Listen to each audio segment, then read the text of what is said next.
Hey Roxanne, I am going to try something I've never really done before. I made a few videos, but I have never made a video for putting on YouTube. So rather than send you this long-winded, lots of writing stuff, I wrote it down. I was going to send it to you, but I thought this would be an interesting way to share my ideas and everything about what we were talking about, which is a incredibly interesting and difficult thing called free will. Interesting to note that there's plenty of people say, "Shit, it doesn't. It's the whole thing doesn't mean anything." But then there's primarily people who haven't really looked into it tend to go with the notion that, well, yeah, we've got free will, but I think that's mostly the key to it. Why you have a large number that think there's free will and those who don't think that there's free will. And I, like you, felt like there was free will. It doesn't make any sense. I'm going to hit on some of those because if let's turn the clock back 6, 7 years ago, we would be in total agreement. We wouldn't even have a conversation. But the thing I find interesting is that there is a counter argument to the notion of free will, and it has a chance. It brings to light a lot of interesting stuff. It also um, uh, helps in deciding other things, whether or not they're possible or plausible or just myth and fiction. So rather than read every single thing, I'm not going to start from the very beginning or anything. I'm going to assume that, I appreciate you taking time to read everything. I'm going to assume that you've read it, and I'm just going to start off with uh, the first part and skip through and talk about the experiments and talk about how we can use just thought experiments and not just thought experiments, but the actual exercise that you did thinking the city and things like that, and how that really can can lend us some guidance. So, any rate, let me see here where can I start at, and I'm going to read it right here, just right down a little below you there. So that's the reason why. And also, I've noticed that the computer makes a difference in my. I get glare off my glasses, so I don't know whether to be over here or anything like that. But at any rate, and I don't have a picture of myself up there. It's a little bit too distracting to constantly look at my swole up face. But here we go. Uh, when I sent you an email, sent you another email after you responded, and then I've got another one that I haven't sent. Not that's the reason why I decided. Well, I'll simply let me do a video and put this on YouTube and let you view it that way. It might make a little bit of difference and might make it interesting. Anyway, the thought experiment was picking a color and choosing a color. And um, so let's see here. Let me kind of get my thoughts organized here. And the thought behind this is, the value behind this is that it can tell you a little bit about where your thoughts come from. How do you even if you're thinking about something, how do you how do you if how do you make a choice and stuff like that. So here's a thought experiment that should challenge one's ideas that they are truly free to make choices that they made or will make. Here is a decision that here's a decision you can make that is perhaps as free as any decision you'll ever make in your life. I'm talking about this experiment. It's simple and straightforward and as unbound as any decision you could ever make. So if we can't find free will here, um, we're we we're going to be hard pressed to find it anywhere. So let's just do this little. The experiment was to for you to pick a color, and first of all, as you were picking a not a color, but picking a city, you probably had a number of them to come to mind. Asked you to pick just one of those, and I wanted you to spend a moment thinking about how that city came to be your choice. It it emerged, but where did it come from? How did um, and that's where I bring up Dandridge at, and uh, um, I'll bet anything that you know other cities other than the ones that you initially brought to your consciousness, but they didn't pop up. You didn't think of Cairo or maybe you didn't think of Beijing. However, there are cities that you're very familiar with that you didn't come up with too, like Dandridge, and I picked that one to elaborate on. You have a solid memory of Dandridge, the elementary school, the courthouse, the intersection where the old dime store was. Uh, if Dandridge was not on your list, I want you to tell me this. In what way could you ever have made a free will choice? How could you ever choose?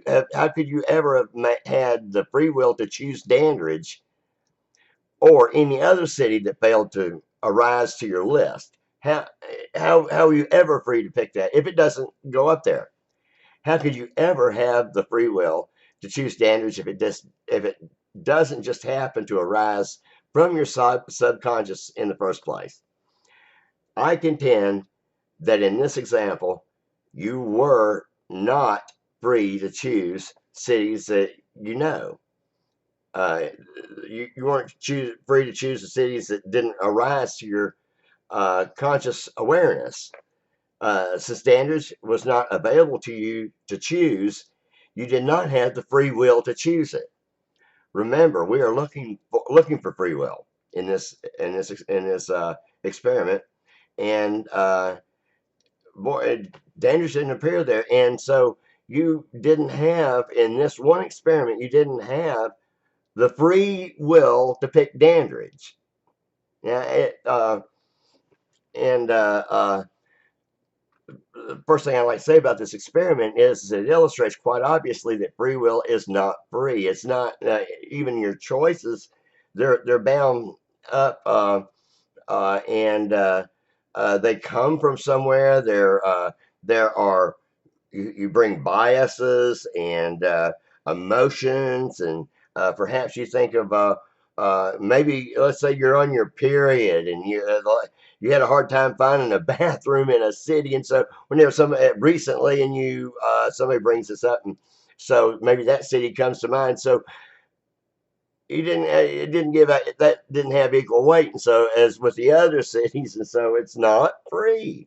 Now, second is that. Another little experiment. If I tied my little dog Julie up on a leash, she's not free. We might say that Julie has some limited degree of motion, and that motion is as great as the length of the leash, but she is completely constrained at every moment, and again, not free. If you forever tied, if you are forever tied to your past, and so are all of your thoughts. If I, and that's where I get, if I were atom for atom you, having experienced every sense experience you have, I would have chosen the same. The laws of nature are predictable, and if I was atom for atom you in that same situation to pick a city, I would have had to pick exactly what you did. Uh, however, now all of this should not necessarily convince you that you have free will. I do think though that it's a piece of evidence that you should take seriously, and hopefully this will provoke you to explore new ideas that the new idea that free will perhaps doesn't exist. This is a tough thing. This is a tough thing to do, and a tough thing to think about. And you can find plenty of folks that try to show that they do have free will, but if you study their reasons, you are likely to conclude, as I did, that the reasons are laden with fallacy and they cannot withstand even this little experiment. Now, after those two, Julie and the picking a city, let's look at if you're not still not convinced. Here's another experiment. It, we have two people in front of us. One person is free and the other one isn't. How can you tell which one of them has free will? Which way? What kind of verbal exam? What kind of how deep do we need to cut into the brain to discover where this added attribute lives?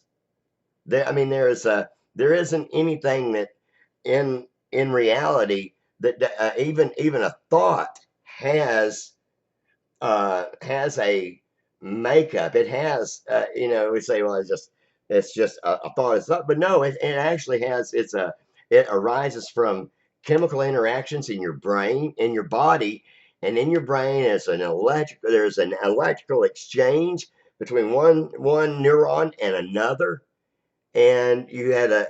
If we could take a photograph, and we have this wonderful thing called fMRI, functional imaging, magnetic imaging resonance, functional magnetic resonance imaging, fMRI. And that means that a normal MRI, you lay still in the machine. A fMRI is one where you can be moving around and you can be active inside while it's taking all these millions of pictures of high resolution on the atomic level. So how will we find free will in someone? We can watch their thought patterns and everything, and that's where we were talking about earlier how when they're under very very well and controlled tests, people make decisions before they're aware of making the decision. So they themselves are bystanders and simply just a witness to what their mind has what arises in their mind. Um, and until it arises, you haven't made that decision. So we see that, and this has been done many many times on through functional magnetic imaging. There's ECG brain waves. We know this is a fact, and so before you're even aware of it, you're making decisions subconsciously, unbeknownst to you, and uh, so that tells us a lot. And once if we just said, oh well, it's just free will and nobody explored it, we wouldn't have that kind of uh, whereas now we kind of say, well, no, maybe that's wrong. We can now we can build on some brand new stuff that it tells us more and more about the human condition. Um, there are countless experiments that show that we are in effect just bystanders or witnesses of the fact that our brain has made a decision.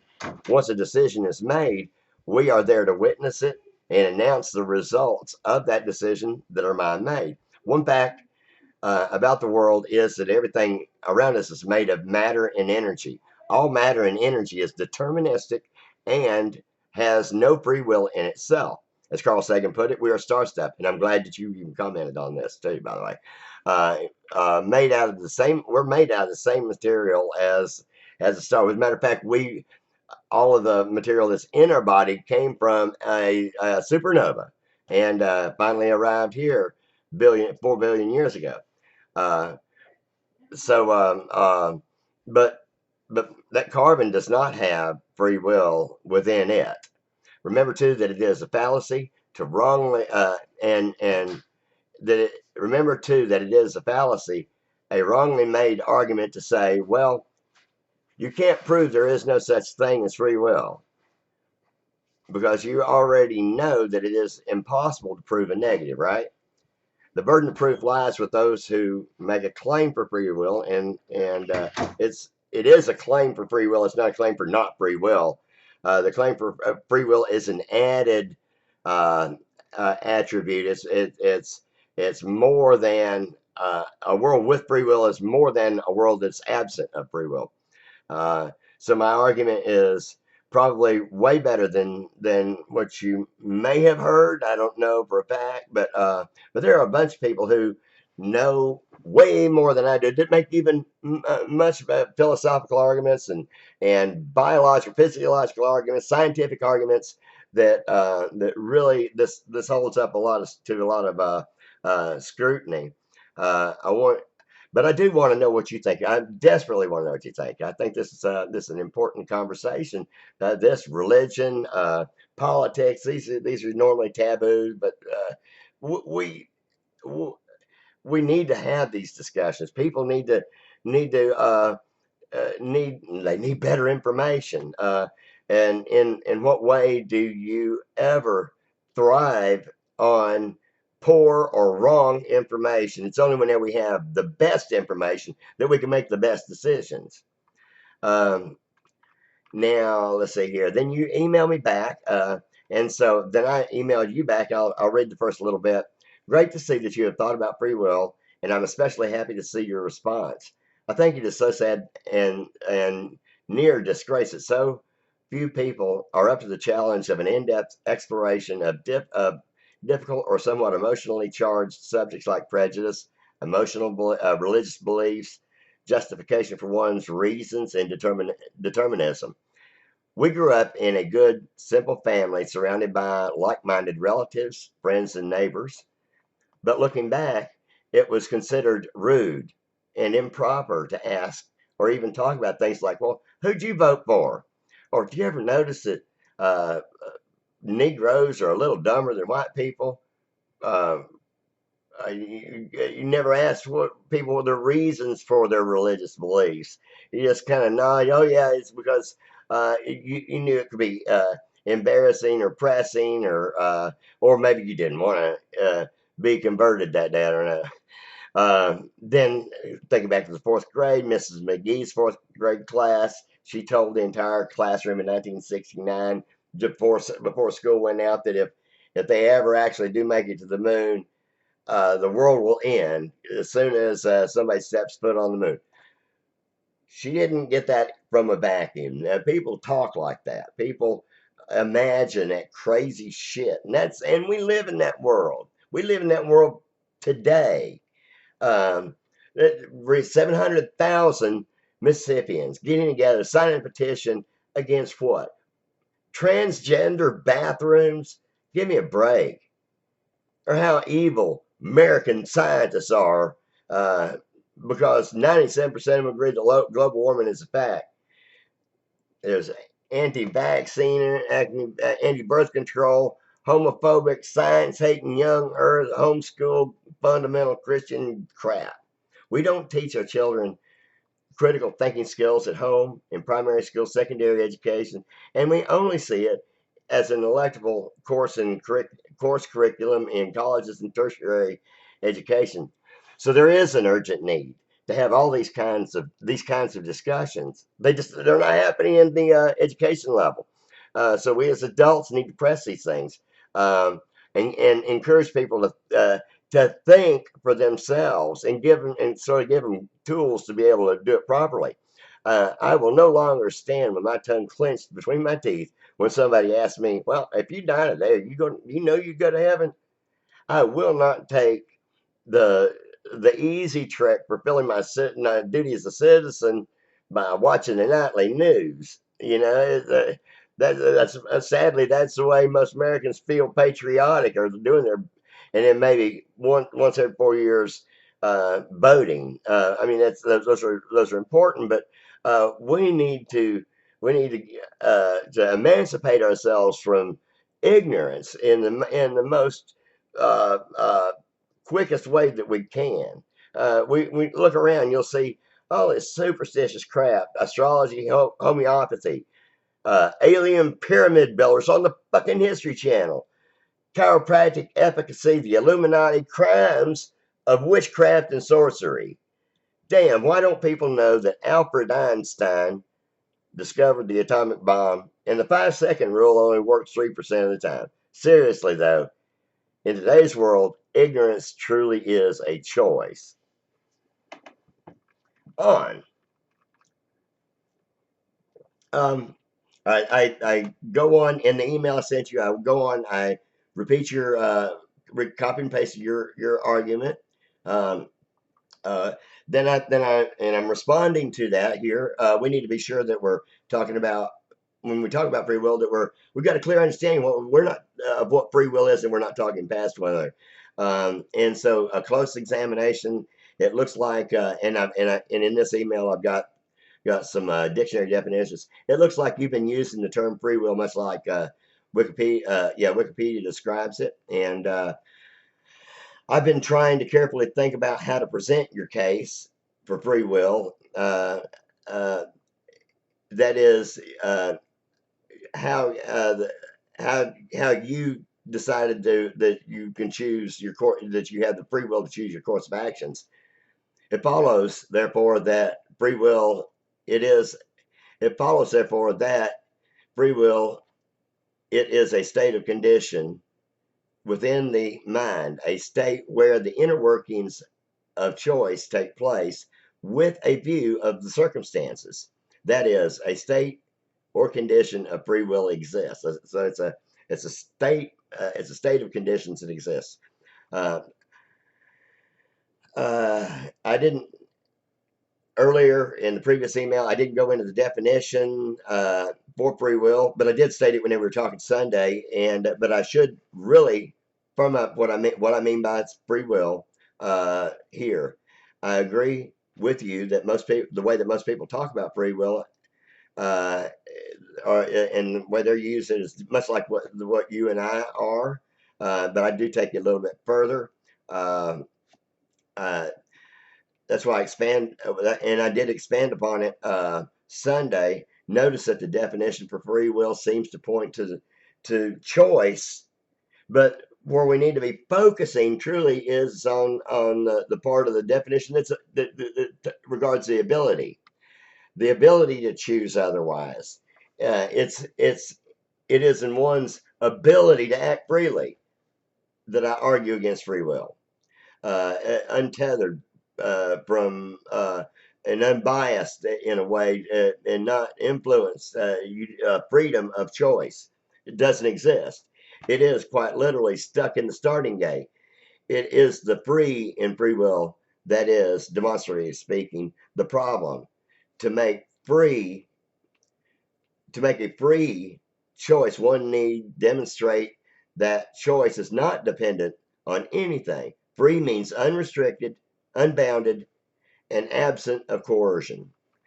So that's we agree on the definition, but the definition is inadequate because we're talking about it in depth, and so we need an in depth understanding of what we mean by free will, and so based on the criteria, free will, based on that criteria I just gave you, free will is inconsistent with what we experience. Reasonably, it follows that the inconsistency is in the ability to choose, because it must be in a state or a condition where that choice is somehow simultaneously absent of coercion, unrestricted, and independent of prior influences, biases, and completely indeterminate in nature. That's not what we see. We see that it is completely dependent on nature, and it's dependent on prior experiences, and like I was saying Sunday. Moving on to the specifics on how you argued for free will. Um, Normally, those who take your position, affirming free will give a counterexample that shows if free will didn't exist, the opposite condition, a world that is deterministic, would be untenable and absurd. You need to show something like that in your argument, or follow up with that, because it really wasn't there. Uh, now, now let's look at some highly problematic assertions and assumptions you made in that first sentence of your argument. I'm afraid you're making some false assumptions that cannot be demonstrated, such as despite our brother and sister relationship establishes your independence and therefore somehow your free will. You you seem to say that because you could have chosen to follow my footsteps and but didn't is evidence that you have free will. But that or if let's say you had a clone, like, and that's, some creative thinking there, but I'm not sure how clones get you any closer. Clones are not 100% you. They definitely aren't. They're close, but they're not the same stuff as you are. Even if you, whenever you were born, they made another clone exact that looked exactly like you. There are you could be chained to the hip, and y'all won't have the same menstrual cycle. You won't have the same uh, uh, likes for food. There'll be differences always. Let's see here. But the second sentence you brought up was uh, carbon does not think. Fully agree. You said, but our brains and all the different choices we have made make us who we are and help us choose the best path when presented with a decision. I do not think that my answer or decision is predetermined, as it depends on hundreds of variables. At the at the at that given time, the choice is made. Good argument, very good, perfect. This is a much better argument. Um, what you're doing a good job, and surprisingly, what you've actually done, I don't know if you've realized it or not, you're approaching a great argument called emergence. And an example off the top of my head is H2O, water. If we combine 2 parts hydrogen and 1 part oxygen, we get water.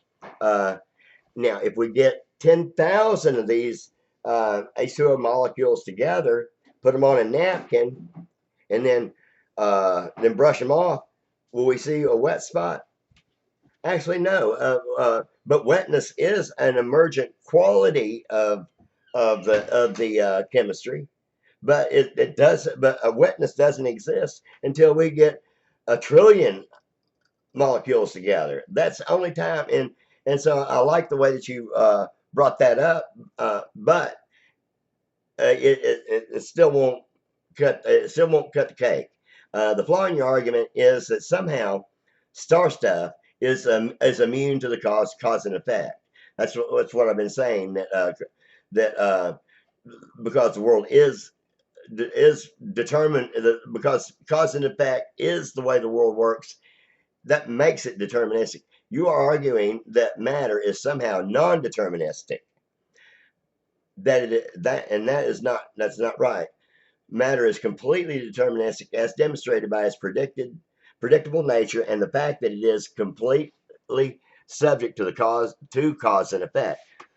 The counter to that would be randomness. So I think you put a fair effort to explain your position, but in light of the problems that I've identified, um, you need to supply sound counter arguments to my rebuttal. The fun thing about doing this is that you can learn an awful lot in the process. I even taking the time for me to write this stuff down is oh man, it's just like, really, you were thinking, no, that's not right. And so whenever you write it down, man, you can really sharpen the point quickly. Um, Also, Roxanne, one thing that would go a long way toward proving your case, making it more compelling, is to illustrate how dysfunctional the world would be if it were missing the free will ingredient. Okay? Uh, what consequences would follow if the world was missing free will? Another thing is to ask yourself, what new evidence would there need be? What thing would need to be different in order for me to dislodge my belief in free will? When I say dislodge, I don't mean reverse your position or convince or try. I'm not trying to say that you completely now believe that the world is uh, deterministic.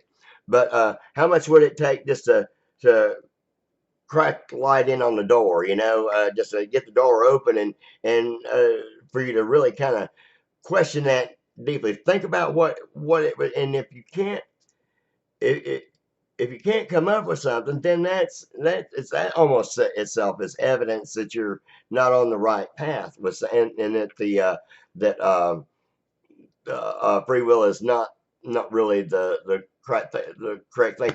The ambiguity of free will is just absolutely uh, people have a hard time talking about because they don't nobody really defines what the hell it is. Another thing is to ask yourself. Let's see. No, I'm sorry. So far, I went into a lot of details, definitions, and such. I tried my best to understand your argument by reframing it and exploring it from this angle and that angle.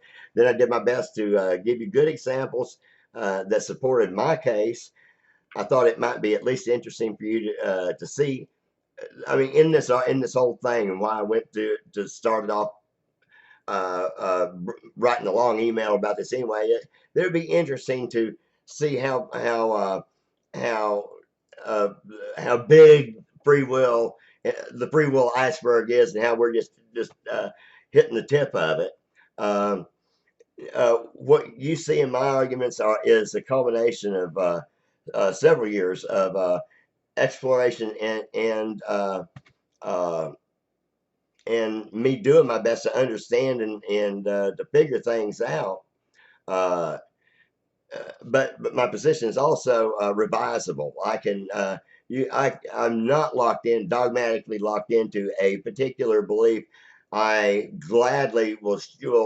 I want somebody to find why I'm wrong. I don't want to carry around wrong information, and be wrong about something. Whenever there's a perfectly good explanation out there, and you're not sharing it with me, so share with me what you've got. But what I presented to you here in this email and this video is uh, uh, represent and like I said, I don't come to these ideas in a vacuum either, but I'm quite well read on it. I use pieces of what you stand on the shoulders of giants, for so to say.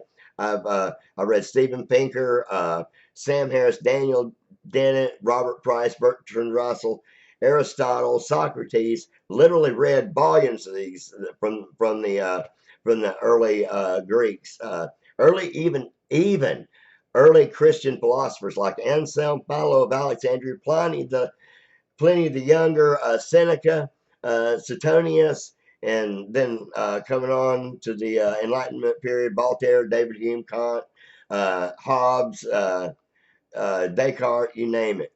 But now, how about a good knockout argument right here? Let me throw this at you.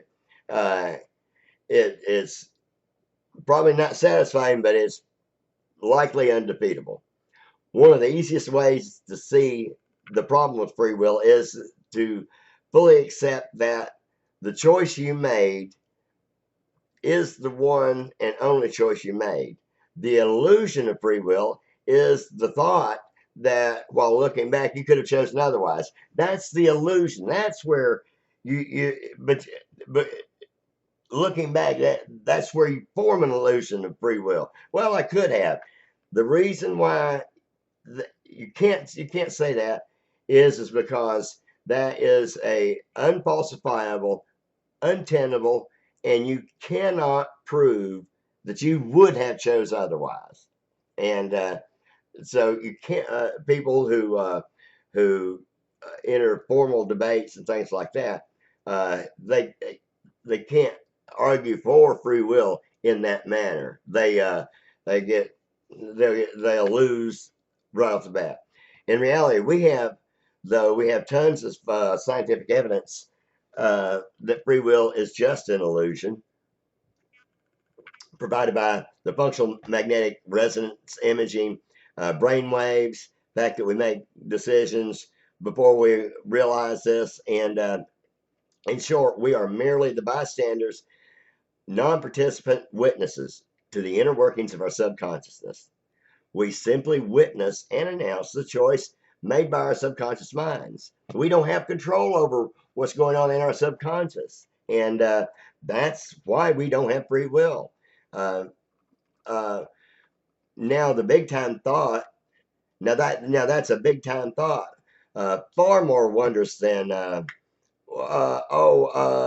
God gave us free will so he could punish us, most of us, with a clear conscience. Okay, so when you say that you could have chosen otherwise, that's unprovable and an unfalsifiable statement. So now, let the bells ring, the birds sing, the sun shine. This is not a significant problem anymore. Uh, I did go on just a little bit more, and I'm going to read this quickly. There are plenty of experiments that readily demonstrate that you can be conditioned or primed to do certain things, such as give positive responses to questions that you normally would have had a neutral opinion on. Did you lose your free will in whenever something like that happens? Let's say that you review the results of this little experiment. You see that in the control test, you were completely new. In other words, let's suppose that you participated in this experiment, and in the control test, they pre-tested you, and you were completely neutral in your responses. Um, but after being conditioned, your answers were 70% positive. Would you be correct to conclude that your free will was altered a little bit, but you still operated with most of your free will in control? Now let's look at the results from the view of the experimenter who developed the test. They have been perfecting and refining this experiment for many years. They have learned over time and now know the exact things to say and how they should say and how they should be said so that you are unaware of the way you are being primed. They know the perfect conditions in which to place you in order for them to arrive at their predicted results, which is 70%. Based on their scientific research and the precise method they used to get that 70%, that means that their experiment was 100% perfect. They achieved everything they wanted to get. From their scientifically executed experiment, they controlled your response to be exactly what they wanted completely. They wanted your response to be exactly 70% affirmative and therefore controlled you completely. You had no free will. You had the illusion of free will. You may say, well, I still had choice. I still could have made an alternate decision. But like we said before, you really can't. I think the decision you make now is no less influenced by your previous experiences 99.999% of the time, of which uh, do not, because everything's not rising to your level of awareness. If I ask you to pick a color, let's say and let's say I ask you to name, let's say pick a color, and let's say I ask you to name that color. After you pick a color, I will ask you why. You may give me a story about why you picked, let's say, white. You may say, well, that's the color of my favorite truck, and that's what brought it to the level of consciousness. But on the other hand, you say, well, you could have picked any other but on the other hand, you could have picked any other color and provided an equally compelling story for that one. The facts lying over there in the shadow is this: you don't know beyond the little story that you can come up with why you actually chose the color you did. Why you, if you had some competing colors and you said, okay, white. Uh, you can't go any deeper than you can't go and explore and say how that occurred. White could have been blue or tan. You had no free will about what it was that arrived to your consciousness. When we realize that all our thoughts work this way, arising from the subconscious and chosen at the subconscious and chosen at the subconscious level, you can begin to accept and marvel that is the way that we operate. You even felt your illusion of free will, but the fact is there was no free will there at all. It was an illusion. Uh, you are always influenced and compelled by the inner workings of your mind. Your mind is affected by ways you are aware of, but your mind is affected much more by things you're constantly not consciously aware of. For example, biologically, you are constantly monitoring your heart rate, your lympho system is battling sickness and illness, producing antibodies, your eyes are constantly moving back and forth, and they're never still, even if you're sleeping. If they didn't keep moving, you'd literally go blind. If you truly could stare, or somebody made your eyes not move, it would wash out on your retina in literally hours. Um, your eyes are constantly moving. Let's see. Your subconscious is processing trillions of images, and your frontal lobes are filtering out most of what you see. Uh, you've got your hyper short term memories are being stored, rewritten, and overwritten. Your mind is controlling your body temperature based on your white cell count. Your DNA is duplicating itself billions of times, all below your level of awareness. Our subconscious is constantly being attacked by billboards and political propaganda, sales calls, and then there are all these calculating and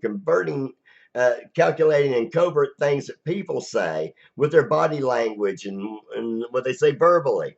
We are all subjected to some degree we are all subjugated to some degree by skilled and informed salesmen, conmen, charlatans, swindlers, crooks, magicians, optical illusions, and even our own misconceptions and misunderstandings. All these things have a measurable influence at a subconscious level, and a lot of these things can last for years and be so far back in our memory we never remember but yet that's how some of the ways that the things that do arise in our consciousness get there. They come from those forgotten experiences.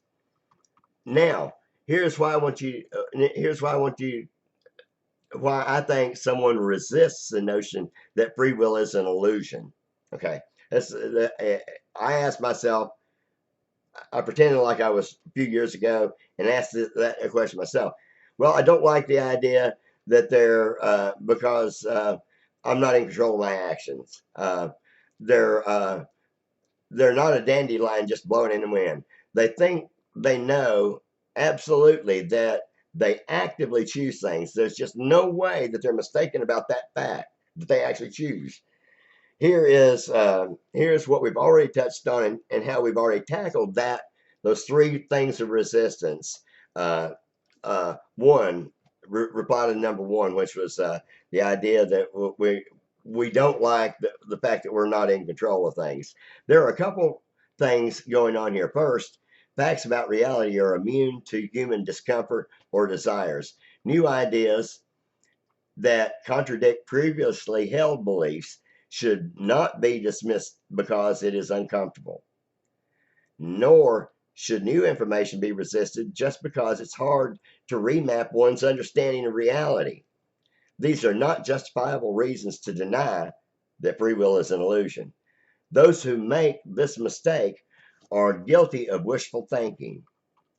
It is no more valid than when someone says, I just want to live I just wouldn't want to live in a universe that wasn't created by an omnipotent Lord Zeus. Also, as pointed out earlier, we are not the authors of our thoughts. Though several through several thought experiments involving choice, we have shown directly we have directly observed that our thoughts arise from our inaccessible subconsciousness. We simply have no control over those thoughts. We have directly observed them to pop into existence, and we cannot map where they came from. Finally, the lack of free will does not leave you without a degree of control. It's just counterintuitive. It's just a counterintuitive fact that we don't have the ability to have taken action other than the action we took in the first place. Number two, which was they're not just a dandelion blowing in the wind. It is true that we are more than a dandelion in the wind, but it should be apparent by now that we are governed by the laws of nature, cause and effect. There is no need for the notion of free will in order for us to enjoy living. And then reply number 3, it has been shown that we are not the authors of our thoughts. Our mind is made of biological material, which is to say, it is made of bits of matter that are governed by the laws of nature. The laws of nature are predictable, not random. Free will requires independence from all coercion. It requires a vacuum that insulates it from the influences of our environment, biological needs, and even our prior experiences. We have shown that we are simply bystanders to the inner workings of that subconsciousness. We see how choices arise from our subconscious, and we are able to perceive the arrival of the choice that your subconscious made, and then we act upon that. When someone looks back and says, I had a choice, however, I could have chosen otherwise, they are making a self-defeating claim. It is self-defeating because it's unfalsifiable, untenable, and unprovable. And so by now, you may say, well, smarty pants, what about the one you didn't touch on? All the variables. What about the uncertainty? You can't get around Heisenberg's uncertainty principle. Well, Newtonian determinism says that the universe is like a clock, a giant clock that's wound up at the beginning of time, and it's been ticking ever since. According to Newton's laws of motion, what you will eat 10 years from now, March 21st, 2021 or 2026, has already been fixed. It is already known using Newton's laws of motion. Einstein himself was a determinist and would have agreed your meal is already determined. The primary reason most Christians reject the no free will idea is that if there were no free will, then your future was determined in the onset of the beginning of the universe. God holds sinners responsible for their choices, and without free will, you could not be held responsible for your choices and actions. Now, Tara and I and Kevin have been discussing free will for days now. And one of the things that we hashed out of this is this. If reality is a determined thing, then a murderer couldn't be held responsible for his actions. Kevin fixed this when he said that the murderer was not, no, he says, no, the murderer is not responsible. He is accountable for his wrongdoing. He's accountable, not responsible. Kevin is absolutely correct. The criminal must be held accountable for his actions and separated from society, from the society he has proven to harm. When someone's actions interferes with the basic rights of others, such as the right to life, the right to live free from the force and coercion of others, or the right to pursue happiness, then we must protect ourselves from that right denier. It should also be made clear that the right to pursue happiness doesn't also include interfering with the rights of others.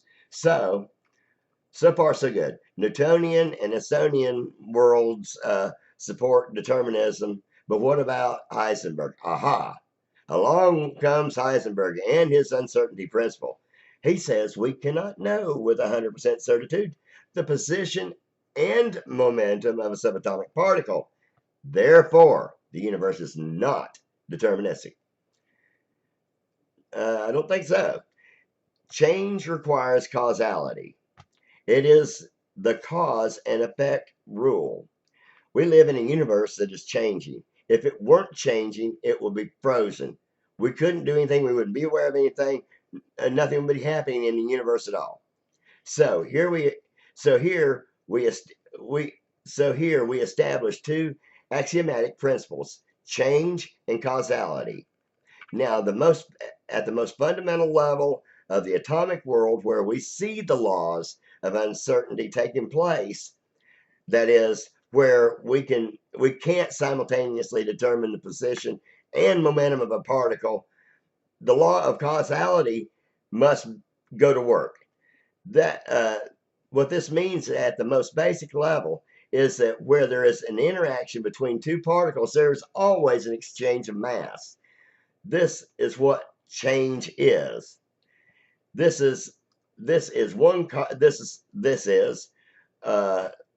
this is one cause and one effect. I'm going back up. What this means is, at the most basic level, is when there is an interaction between two particles, there is always an exchange of mass. That is what change is. This is one cause and one effect. This must happen according to the law of conservation of mass energy, cause and effect. It is at this level, the notch above the uncertainty principle, that the world is forever locked in determinism. There is an unbroken chain of cause and effect that walks all the way up to including all the way up, including the cause and effect of our actions, including our actions involving choice. Therefore, any act to choose in the present moment is completely dependent on the state of the previous moment. We cannot pry an act of choosing apart from this chain. Restated, we cannot free an act of choosing loose from all influence in order for it to be independent and free. The conclusion here is that the world is dependent and the world is deterministic, and classical free will does not exist. Thank you. Call me. Bye bye.